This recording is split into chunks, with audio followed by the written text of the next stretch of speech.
भैया थोड़ा और अंदर ले घुसाई ना। ज्यादा अंदर घुसाएम नु तब फाट जाई, सब माल बाहर आ जाई। ए भैया बड़ा बेचल भाई कि मगई करे।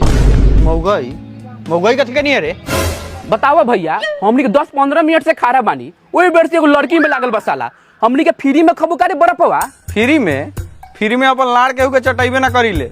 अब बतावा केहू के बहन बेटी आले बर्फ खाए तो हमें थोड़ा टाइम ना लगता क्या मैडम? अब जाता पूरा जर पले।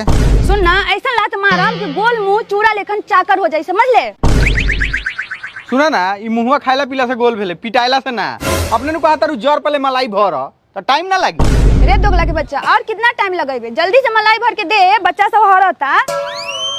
ई दोनों लइका बा तोरे बाका? त ना का तोहर हो?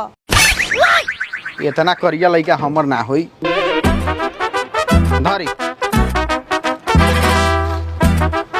कब से बर्दाश्त करते हैं, खाली हमार लइकावा हर जाओ, ओकरा बाद तक गार के गैचा बनाइए देम। ये दे तानी गार हो कोनो पोखरा ना कि गरई या गैचा बना देबो।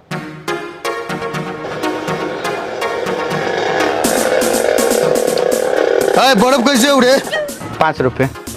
हाँ लाल देव, गारा तो वाहन जो तुहे उड़े ले बारे, कितना के बेच ले ले? 600-700 के बेच लेनी। 600-700 रुपया के बेच ले ले? हाँ, अब तो तनी देर में हमार खत्म होता हूँ। सरवा कॉफी के जतरा बना के आवेला ही रोज साला सवेरे बेच के नहीं पता हो जाता। एगो वाहन जो हमारा किस्मत लाड़ पे लाल बा का दो, साला सवेरे से 1 रुपया के बेच ले बने। लार हम तो बर्फे बेचता, अपन बड़ा अपना गाड़ी में कोच। ओ भाइयों, हाँ कौन कौन बर्फ रख ले बारा? मलाई बर्फ से लेके मुंहपेल मिठाई। मुपेल मिठाई? ई कौन मिठाई हवा हो? मुंहपेल मिठाई नखे जाना। अब आगे बढ़ा, आगे बढ़ा, आँख रहा।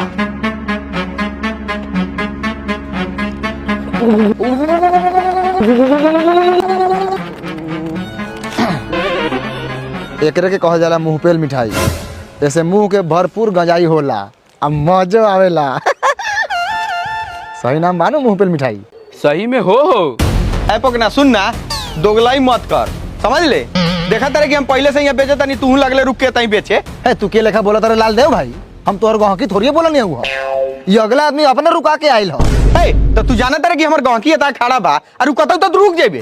तू अब ज्यादा बोला तारे लाल देव भैया, समझ ले। गाँव की कोनो के बाप के ना होके, अब तोहर गाँव की हमारा के जबरदस्ती गार ले आयल तो के हम लार हटो कैल दी। तो तू जाना तारे कि हमर गाँव की दोगला बा, तो तोरा चुपचाप आगे बढ़नू जाके चाहिए, तो लगले रुक के बेचे। चल अब आगे निकल। तोरा डरे निकल जाओ रे। गाँव में तू घूमता रहता, गाँव में हम घूमता नहीं। बर्फा बिका के लोग तेज बनता रहे ना, हमर तक लूटू चाहिए लूटी। ए भाई 4 गो बर्फ देता।